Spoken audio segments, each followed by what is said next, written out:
Magandang araw mga Lods, sa nakaraang episode, tinanong sila ni Paenggak kung kailangan pa bang pumunta sa Mount Hua. Ang hindi pa natatapos na laban mula 3 taon na ang nakalipas. Pagkatapos ay sinabi ni Paenggak na doon nila ito tatapusin. Subalit tinanong siya ni Jiang Ho kung paanong naglakas loob ang isang taong natalo sa isang bagong recruit na mandirigman ng kanilang angkan na haminin siya. May mga pagtaas at pagbaba ang buhay at may mga panahong mahirap. Lakasan mo ang loob mo, Ginoong Paeng. Sambit ni Jay Galwon. Bilang resulta, nagalit ng gusto si Paenggak sa kanya at tinawag pa siyang demonyong Jay Gal. Gayunpaman, ayon kay Paenggak, natalo siya sa kanyang pangkukulam noong nakaraang taon at natrap sa kanyang 9 Palace Illusion Demon Trap Formation sa loob ng 3 araw, na naging dahilan upang hindi siya makainom kahit isang lagok ng tubig sa buong panahong iyon. Dagdag pa ni Paenggak, gusto niyang pugutan ang ulo nito kahit naiisip lamang niya ito ngayon. Sa kabilang banda, tinanong ni Jay Galwon si Paenggak kung bakit wala roon ang angkan ng Tang. Agad namang sumagot si Paenggak at sinabi na umalis na sila, na nagsasabing mananatili sila sa ibang inn. Ayon kay Jay Galwon, sinabi rin ng angkan ng Sima na hindi sila makikilahok sa pagkakataong iyon. Inakala ni Jay Galwon na naroon na ang lahat kaya sinabi niya sa kanila na aalis na sila. Sa kasalukuyang panahon, muli nilang sinimulan ang kanilang paglalakbay sa matarik na bundok na ito. Samantala, napapaisip si Joey kung paano nabubuhay ang isang tao sa ganoong lugar. Napaisip din siya kung wala ba silang pakialam sa pagdadala ng mga kalakal o pakikipag-ugnayan sa ibang mga tao. Sa sandaling ito, sinabi ni Zhang Yilong kay Paenggak na mukhang pagod na siya, kaya tinanong niya ito kung gusto ba nitong magpabuhat sa kanyang likod. Ngunit galit na sinabi ni Paenggak na hindi siya pagod kahit kaunti.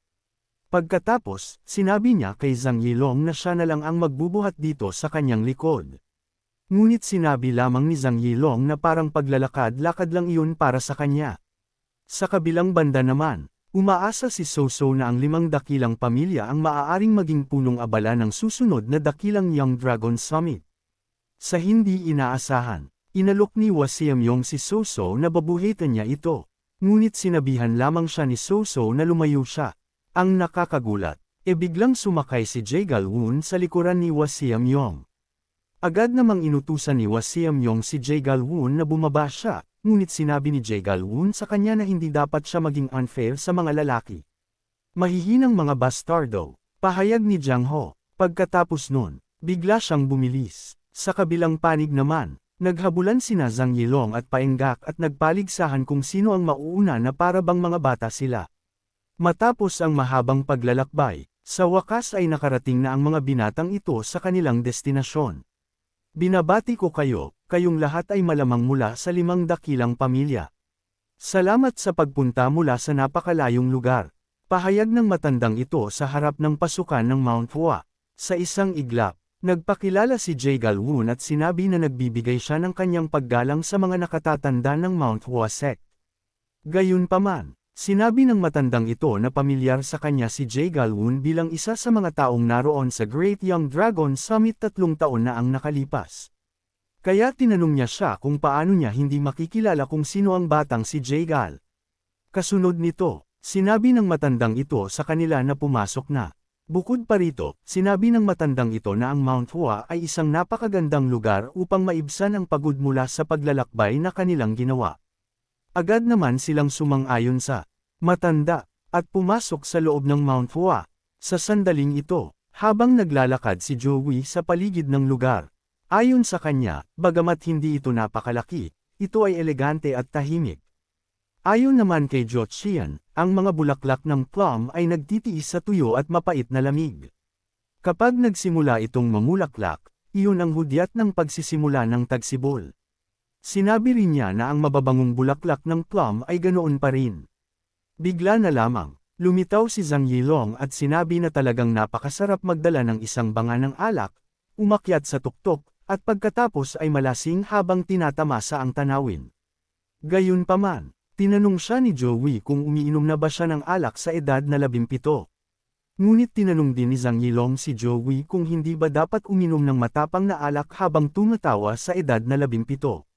Sa isip ni Joey, hindi nakapagtataka na si Zhang Yilong ay isang bandido sa bundok. Bagay na bagay iyon sa kanya. Sa hindi inaasahan, tinanong ni Zhang Yilong si Joey kung sino siya dahil, ayon sa kanya, akala niya ay mula si Joey sa angkan ng Namgang dahil sinabi nilang pinuprotektahan nila si Joey, ngunit hindi naman mukhang isa si Joey sa kanila. Sinabi lamang ni Joey na isa lamang siyang mangangalakal. Sa isang iglap, tinanong ni Zhang Yilong si Joey kung iyon ba ay isang taong nagnenegosyo. Tinanong din niya siya kung ano ang kanyang ibinebenta, at tinanong din niya siya kung tama ba siya na maraming pera si Joey. Subalit tahimik lamang si Joey sa pagkakataong ito. Samantala, sinabi ni Zhang Yilong na sobrang gutom na siya matapos umakyat ng bundok ng buong araw. Kaya tinanong niya si Joey kung tama ba siya na marahil ay mabagal silang maghain ng pagkain. Tinanong din niya siya kung bakit napakakomplikado ng pagluluto sa Jianghu sa lahat ng pag-iiho, paghahalo, at malalimang pagprito. Sinabi ni Joey sa kanya na mabuti naman. Hindi sila maaaring basta na lamang maghain ng kahit anong pagkain kapag nagluluto sila para sa susunod na henerasyon ng mga pinuno. Gayunpaman, ayon kay Zhang Yilong, noong nakaraan, ang pagkain ay para lamang maging isang tipak ng karne at buto, inihaw sa apoy at kinakain sa loob ng isang buwan. Sa isip ni Joey, si Zhang Yilong ay tunay na isang mangmang na bandido sa bundok. Ngunit tila natigilan si Joey. Pagkatapos ay napatanong siya sa kanyang sarili kung bakit hindi niya naisip iyon. Ayon kay Joey, talagang nagulat siya. Gayunpaman, napapaisip siya kung ano ba ang makabagong dulo ng mahusay na negosyo. Pagkatapos ay napagtanto niya na iyon ay ang fast food. Ang mag-aalok ng sapat na masarap na pagkain sa abot kayang presyo ng may napakabilis na serbisyo. At ang McDonald's ang nangunguna sa mga ganoong kumpanya. Hindi makapaniwala si Joey na nakalimutan niyang galing siya sa makabagong mundo. Kahit nakabisado na niya ang pinakamahuhusay na mga recipe, nakatuon lamang siya sa pagpapabuti ng pagluluto sa gitnang kapatagan. Tinawag ni Joey ang kanyang sarili na nakakaawa. Bukod pa rito, ayon kay Joey, kailangan niya ng harina at asin upang gawin ang mga tinapay. Lebadura, ngunit maaari lamang gumamit si Joey ng NERC. Makakakuha siya ng napakarami nito mula sa mga lugar na gumagawa ng alak. Giniling na karne, napakadali nitong makuha, letsugas at ketchup. Wala silang kamatis ngunit maraming sarsa na maaaring ipalit dito. Iniisip ni Joey na mayroon na silang asukal. Ang nakakagulat, tinanong ni Joey si Zhang Yilong kung gusto ba nitong makipagnegosyo sa kanya. Kaya naman hindi makapaniwala si Zhang Yilong sa alok ni Joey sa kanya. Higit pa rito, sinabi ni Joey kay Zhang Yilong na wala itong anumang engrandi. Sasabihin ni Joey sa kanya ang mga detalye mamaya. Sinabi rin ni Joey sa kanya na siguradong hindi niya ito pagsisisihan. Agad, namang sumagot si Zhang Yilong ng, "Bueno, sige. Dahil bahagi na ako ng Orthodox ngayon, maaari na akong kumita ng marangal na pera." Hahaha, ngunit sa isip ni Joey, napaka-inosenteng bastardo ni Zhang Yilong. Bukod pa rito, ayon kay Joey, napakasarap sana kung ang mundo ay puno ng mga simpleng mag-isip na tao tulad ni Zhang Yilong. Sa puntong ito, kumuha si Joey ng isang pirasong papel mula sa kanyang bulsa at sinabi kay Zhang Yilong na iyon ay tinatawag na kontrata sa trabaho. Bukod pa rito, wala itong espesyal. Ang mahalaga ay ang sweldo. Pagkatapos ay tinanong niya si Zhang Yilong kung ano ang tingin nito sa 50 pilak na tail bawat buwan. Matapos marinig iyon, talagang nabigla si Zhang Yilong dahil ayon sa kanya, kapag minamalas sila, hindi man lang kikita ang kanilang kuta ng 30 pilak na tail sa isang buwan. Ngunit sa puntong iyon, hindi siya makapaniwala na gusto siyang bigyan ng 50 pilak na tail ni Joey bilang sweldo. Samantala, nilinaw ni Zhang Yilong kay Joey kung talaga bang bibigyan siya nito ng 50 pilak na tail bawat buwan. Agad namang sinabi ni Joey na huwag na nilang sayangin ang kanilang hininga. Bukod pa rito, hindi siya nagsasabi ng mga bagay na hindi niya ibig sabihin. Gayunpaman, sinabi ni Zhang Yilong na hindi siya isang tapat na orthodox martial artist. Kaya tinanong niya si Joey kung tama ba siya na hindi siya uutusan nitong pumatay ng mga tao o mga bagay na katulad noon. Kaya sinabi ni Joey kay Zhang Yilong na kailangan lamang niyang tumayo roon. Gayunpaman, nalito si Zhang Yilong kung may ganoong uri ng trabaho ba talaga. Habang tumatawa si Joey, sinabi rin niya sa kanya na dadahan-dahanin lang nila ito at sasabihin ni Joey ang lahat sa kanya sa paglipas ng panahon. Bigla na lamang, may sumigaw at inihayag ang pagdating ng Mount Wayang Dragon. Ang pinakamalakas na sumisibol na martial artist sa Jianghu. Sa kabilang banda, namangha si Joey nang makita niya ang lalaking ito at ayon sa kanya, tiyak na may kakaiba itong aura sa paligid niya. Ayon naman kay Jochian, ang kanilang Plum Blossom Energy Art ay kilala rin bilang Plum Blossom Life Art. Ang tanging energy arts na nagsasanay ng likas na core energy na kilala rin bilang likas na puwersa ng buhay ng isang tao ay ang Tai Ching cultivation technique ng Wudang sect at ang Plum Blossom Energy Arts. Bukod pa rito, sinabi ni Jochian na tunay itong isang kamangha-manghang cultivation technique. Gayunpaman, tinanong ni Joey si Jochian sa kanyang isipan kung mas mabuti pa ba ito kaysa sa Great Heavenly Sword cultivation technique na kanyang natutunan. Sa kabilang banda, pinasalamatan ng lalaking ito si Jiang Ho sa pagpunta mula sa napakalayo. Agad namang sinabi ni Jiang Ho sa kanya na gaya ng inaasahan sa Mount Wayang Dragon, mukhang mas malakas pa siya kaysa noong huli silang nagkita. Ayon sa lalaking ito, mas humanga pa nga siya kay Jiang Ho. Pambihira ang kanyang mga energy pathway. Bukod pa rito, malaki ang naging pag-unlad ni Jiang Ho. Ngunit sa isip ni Jiang Ho, ang tono nito ang siyang pinakaayaw ni Jiang Ho. Bukod pa rito, ayon kay Jochian, nahulog na ang lalaking ito sa malalim at mapanganib na landas ng pagmamataas. Sinabi rin ni Jochian na dahil taglay ng lalaking iyon ang napakalaking talento, naabot nito ang matataas na antas. Sa sandaling iyon, nalasing siya sa kanyang mga sword technique at iyon ay mapanganib. Nagalit si Jochian at nagtaka kung ano bang ginagawa ng mga Daoist ng Mount Hua sect. Sinabi rin ni Jochian na dudurugin niya mismo ang lalaking iyon. Ngunit pinigilan siya ni Joey at sinabihan siya na wala siyang dudurugin kahit sino. Dahil ayon sa kanya, katawan niya iyon kaya sinabi niya rito na tumigil na. Ngunit sumagot si Jochian na kung hindi nila itatama ang lalaking iyon sa mismong sandaling iyon, siya ay isang taong magdadala ng kapahamakan sa Jianghu. Samantala, sinabi ng lalaking ito na narinig niya na napakalaki ng mga gantimpalang ibibigay ng bawat grupo, kaya umaasa siya na magiging mahusay ang pagganap ng lahat. Ikinagagalak kitang makilala, Ginoong Chung Wunso. 3 taon na mula nang huli tayong nagkita. Wika ni Jay Galwoon. Sa isang iglap, sumagot si Chung Wunso at nagsabi na palaging isang karangalan para sa kanya ang makipagkita kay Yang Jaegal. Bilang karagdagan, umaasa si Chung Wunso na mapapanindigan ni Jay Galwoon ang pangalang, kayamanan ng sangkatauhan, ang pinakadakilang strategist ng angkan ng Jaegal sa panahong iyon. Ayon kay Jay Galwoon, sa tingin niya, mula sa pananaw ng dakilang Mount Hua sect, ang 5 dakilang angkan ay walang halaga. Sinabi rin ni Jay Galwoon na ang kamalayan ng 9 na dakilang sekta ay katulad pa rin ng dati. Tunay itong kamangha-mangha. Gayunpaman, sinabi ni Chung Wunso kay Jay Galwoon na hindi siya nito naintindihan. Dagdag pa niya, paano siya mangangahas na magsalita sa harap ng tinatawag na pinakadakilang strategist ng Jaegal clan. Humihingi ng paumanhin si Chung Wunso kung nakaramdam ng pagkapahiya si Jay Galwoon sa kanyang mga salita. Subalit sa isip ni Jay Galwoon, kahit ang paghingi ng tawad ni Chung Wunso ay nakakainsulto.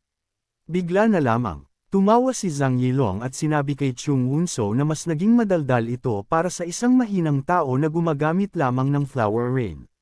Ngunit hindi man lang siya pinansin ni Chung Wunso. Matagal na tayong hindi nagkita, Ginoong Chung. Sambit naman ni So-So. Pagkatapos ay tinanong niya ito kung ano-ano ang mga kamangha-manghang gantimpala ng Great Young Dragon Summit sa taong iyon. Ngunit tinanong sila ni Chung Wunso kung tama ba siya na alam na nila kung ano ang 7 Treasures Peel at ang Silent Divine Steps. Dahil sinabi na ng sect leader ni Chung Wunso na iaalok nila ang mga iyon bilang mga gantimpala para sa susunod na Great Young Dragon Summit. Bilang karagdagan, ay dadagdag din ang Divine Sun Sword at ang 10,000 Year Ice Essence. Bilang resulta, labis na nabigla ang mga lalaking ito sa sinabi ni Chung Wunso.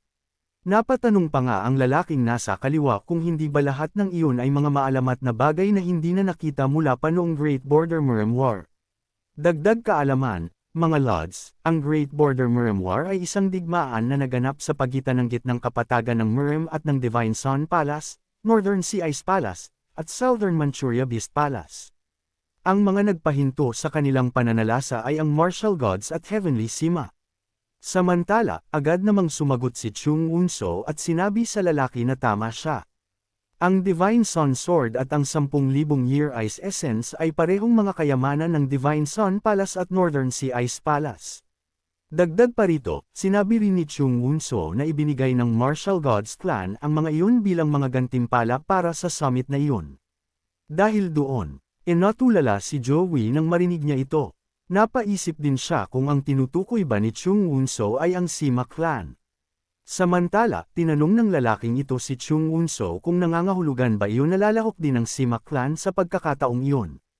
Agad namang sinabi ni Chung Wunso na hindi, at dagdag pa niya, ipinaalam na ng angkan ng Sima na hindi sila lalahok gaya ng dati. Kaya naman para bang nabunutin ng tinak sa lalamunan ng mga lalaking ito.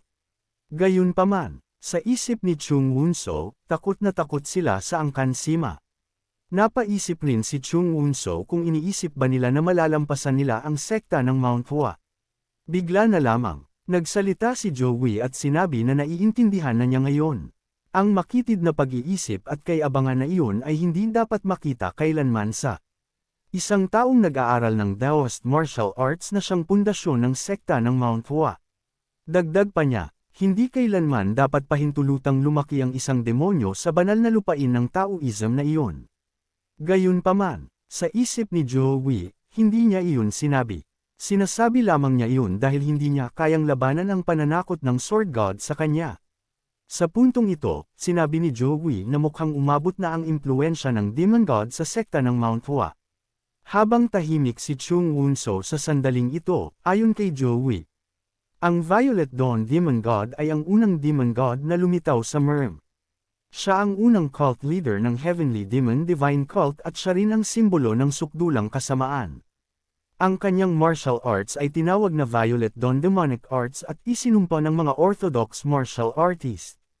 Dahil ang kanyang katawan ay laging nababalutan ng lilang demonic flames tuwing lumilitaw siya sa larangan ng digmaan. Gayunpaman, ang biglaang paglitaw ng internal arts ng Mount Hua sect ay tila kahawig ng Violet Dawn Demonic Arts. Higit pa rito, ang Violet Dawn Divine Arts, ang nakapanghihilakbot na napakalakas na kapangyarihan, walang hanggang internal energy, at maging ang lilang demonic flames ay masyadong magkahawig. Habang lihim na nagsimulang kumalat ang mga usap-usapan, talagang nagpunta ang sekta ng Mount Hua sa iba't ibang sekta sa loob ng Jianghu upang patunayan ang uri ng martial arts na Violet Dawn Divine Art. Sa panahong iyon, ang pinakamatandang martial artist sa Jianghu, si Sage Iliang, ay buong kumpiyansang nagsabi sa Taiching Palace ng sekta ng Wudang na ang Violet Dawn Divine Arts ng sekta ng Mount Hua ay tiyak na orthodox. Wala kahit kititing na demonic energy sa Violet Dawn Divine Arts na kanyang nakita. Gayunpaman, ayon kay Chung Wunso, isa na yung bagay na nalinaw nila 100 taon na ang nakalipas. Hindi makapaniwala si Chung Wunso na muli itong binabanggit. Dagdag pa niya, napakalakas ng loob ni Joey. Sa kabilang banda, sinabi ni Jo Chian kay Joey na lumayas ito, kaya tinanong siya ni Joey kung bakit palagi niya itong pinapaalis gayong katawan niya iyon.